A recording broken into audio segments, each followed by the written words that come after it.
Tata capital का IPO जो 15,500 करोड़ का होने वाला है फाइनली अनाउंस हो चुका है। वैसे देखी जाए हिस्ट्री में तो टाटा के टोटल 13 आईपीओ आए और 13 के 13 आईपीओ की कंपनी ने इन्वेस्टर्स को अच्छा खासा पैसा कमा के दिया है। क्या इस बार वापस से सेम ट्रेंड कंटिन्यू हो सकेगा या फिर इस ट्रेंड में चेंज होगा? आ जाओ स्क्रीन पे एक एक चीजें, सबसे पहले आपको डेटा क्या कहता है, पास्ट क्या कहता है, उसका एनालिसिस करके दे देते हैं। सबसे पहले देखिए ये टाटा का आईपीओ आने वाला है 15,500 करोड़ का, बड़ी साइज का आईपीओ है। बड़ी साइज के आईपीओ में हिस्ट्री क्या रही है, आइए चेकआउट करते हैं।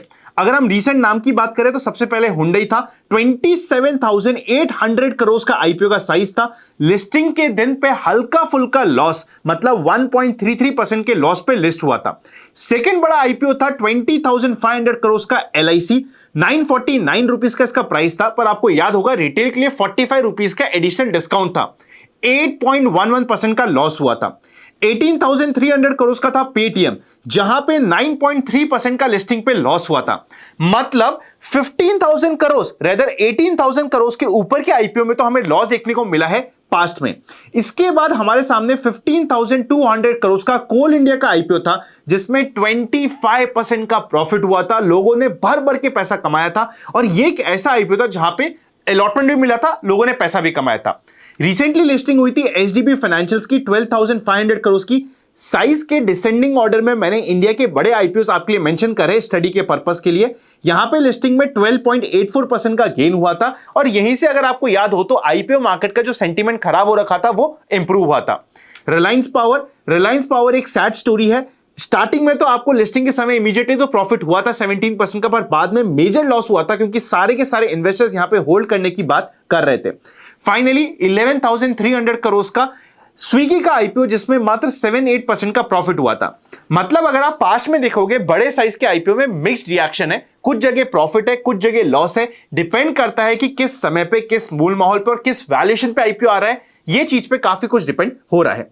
अगर हम टाटा की रीसेंट आईपीओ की बात करें तो आपको याद होगा टाटा टेक्नोलॉजीज का आईपीओ 140% के गेन के साथ ये लिस्ट हुआ था और इससे पहले 2004 में आया था टीसीएस का आईपीओ, 26% के गेन्स के साथ लिस्ट हुआ था, पर उसके बाद ये रेगुलरली प्रॉफिट कमा के देने वाली कंपनी रही है इन्वेस्टर्स के लिए।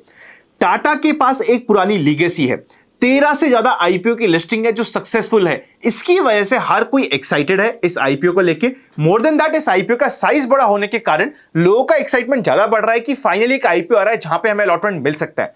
तो अब इस आईपीओ के रिलेटेड बेसिक से लेके एडवांस सारे इंपॉर्टेंट पॉइंट्स को कवर करते हैं। देखो अगर हम कंपनी की बात करें तो कंपनी फाइनेंशियल सर्विसेज कंपनी है, सब्सिडरी है टाटा सन्स प्राइवेट लिमिटेड की।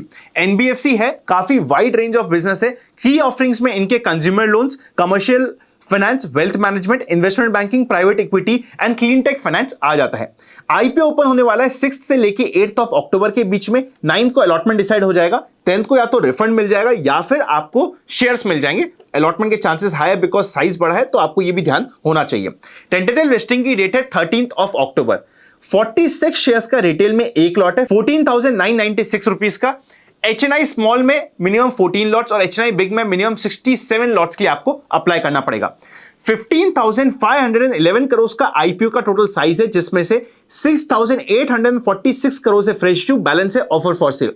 ध्यान से समझिएगा, यूजुअली मैं कहता हूं कि रिटेल में, स्मॉल एचएनआई में, बिग एचएनआई में जो मिनिमम रिक्वायरमेंट है वो अप्लाई करो, छोड़ दो। इसमें ऐसा कुछ नहीं है क्योंकि साइज ऑफ आईपीओ बड़ा है। सपोज करते हैं retail category one time over subscribe नहीं होती है, तो अगर आपने वन टाइम भी ओवर सब्सक्राइब नहीं हुई और 4 लॉट्स के लिए अप्लाई किया तो 4 लॉट्स का अलॉटमेंट मिल जाएगा। तो सब्सक्रिप्शन के बेसिस पे आपको इस आईपीओ में देखना इंपॉर्टेंट होगा। बीएसई एनएसई दोनों पे लिस्टिंग होने वाली है। आईपीओ से पहले प्रमोटर की होल्डिंग 95.6% और आईपीओ के बाद 85.5% की रह जाएगी। ऑब्जेक्ट ऑफ इश्यू की बात करें तो सबसे मेन ऑब्जेक्टिव है कंपनी के टीयर 1 का जो बेस कैपिटल की रिक्वायरमेंट है उसे पूरा करना। फाइनेंशियल्स पे नजर डाले तो बहुत बड़ी कंपनी है। रीसेंट एसेट्स की बात करें तो 2,52,000 करोड़ की एसेट बुक है। रेवेन्यू की बात करें तो 2024 वर्सेस 2025 में रेवेन्यू 56% से इंक्रीज हुआ है और पैट 10% से इंक्रीज हुआ है। 3,600 करोड़ का था पैट, बहुत बड़ी साइज है, आप समझ सकते हो। आई होप आप समझ रहे हो। क्योंकि इतनी बड़ी साइज है, रिटर्न ऑन इक्विटी 12.6% का ठीक है, इतनी बड़ी साइज की कंपनी में आप बहुत बड़ा आरओई या फिर बहुत तेज ग्रोथ एक्सपेक्ट नहीं कर सकते हो। ईपीएस प्री आईपीओ है 9.06 की और पी रेशियो है 35.99 का।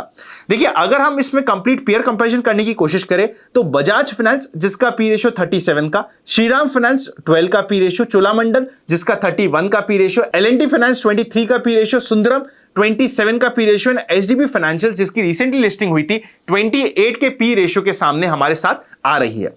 नेक्स्ट अगर हम बात करते हैं कंपनी के अनलिस्टेड मार्केट में प्राइस की, देखो इस कंपनी का इतना ज्यादा हाइप था, अनलिस्टेड मार्केट में इतनी ज्यादा डीलिंग थी। मैं अभी आपको स्क्रीन पे आके दिखाता हूं कि यहां पे 1000 रुपए के ऊपर की भी डीलिंग हुई है और अभी आईपीओ का यहां पे समय पे प्राइस आया है 326 का, मतलब ऑलमोस्ट 70% फॉल हो चुका है पिछले एक साल में ये शेयर। और ये मेजर फॉल आपको देखने को मिला है even before the announcement of the IPO. ये 800 750 का प्राइस चल रहा था, पर जैसे ही प्राइस अनाउंस होता है 350 रुपीज के आसपास का, मतलब एक्चुअल प्राइस तो अनाउंस हुआ है, जो प्राइस बैंड है वो है 310 से लेके 326 का। जैसे ये प्राइस बैंड में 326 का अपर प्राइस आता है, ऑब्वियसली अनलिस्टेड मार्केट में भी अचानक से प्राइस टूटा है और यहां पे मेजर फॉल देखने को मिल गया है। इससे पहले कि मैं आगे जाए, अगर अभी तक आपने हमारी book the Indian stock market simplified या फिर how to make money from IPO नहीं पढ़ी है तो दोनों के लिंक आपको डिस्क्रिप्शन में मिल जाएंगे। दोनों नेशनल बेस्टसेलर आप चेकआउट कर सकते हो। डीमैट अकाउंट नहीं है तो ओपन करने के लिंक भी डिस्क्रिप्शन में, और म्यूचुअल फंड में हमारी टीम की मदद चाहते हो तो म्यूचुअल फंड के रिलेटेड एक फॉर्म भी डिस्क्रिप्शन में मिल जाएगा, आपको प्रॉपर हेल्प कर देगी। फाइनली अगर हम इस आईपीओ को कंक्लूड करने की कोशिश करें तो कंपनी ने 1000 रुपए के ऊपर का प्राइस नहीं दिया है, बहुत ज्यादा महंगी वैल्यूएशन नहीं दी है, ज्यादा प्रीमियम डिमांड नहीं किया है, पर एट द सेम टाइम काफी सारे अनलिस्टेड मार्केट के फंसे हुए प्लेयर्स होंगे जिसकी वजह से इस आईपीओ में जैसे ही प्राइस थोड़ा भी बढ़ेगा ओवरहेड सप्लाई, ऊपर की सप्लाई आने की एक्सपेक्टेशंस होती है जो नेगेटिव होगा। अगर हम प्राइस की बात करें 326 अनलिस्टेड मार्केट के कंपैरिजन में काफी ठीक है। Anchor book I am very sure यहां पे अच्छी आएगी, पर उसको मैं फ्री टेलीग्राम चैनल पे अपलोड कर दूंगा, लिंक डिस्क्रिप्शन में। ओरिजिनल चैनल का ही पार्ट बनेगा, फ्रॉड से बच के रहिएगा, वहां पे आपको सारी अपडेट्स मिलती रहेगी। अभी as per sources grey market premium 326 के प्राइस के अगेंस्ट में 18 से 20 रुपीज यानी कि 5 to 6% के आसपास का चल रहा है। किस तरीके से माहौल ओपन होता है, अगर आप चाहते हो कि मैं इसके ऊपर फॉलो अप वीडियो भी बनाऊं तो मुझे कमेंट कर दीजिएगा। मुझे लगता है कि शायद हमें बार बार कवर करने की जरूरत पड़ सकती है।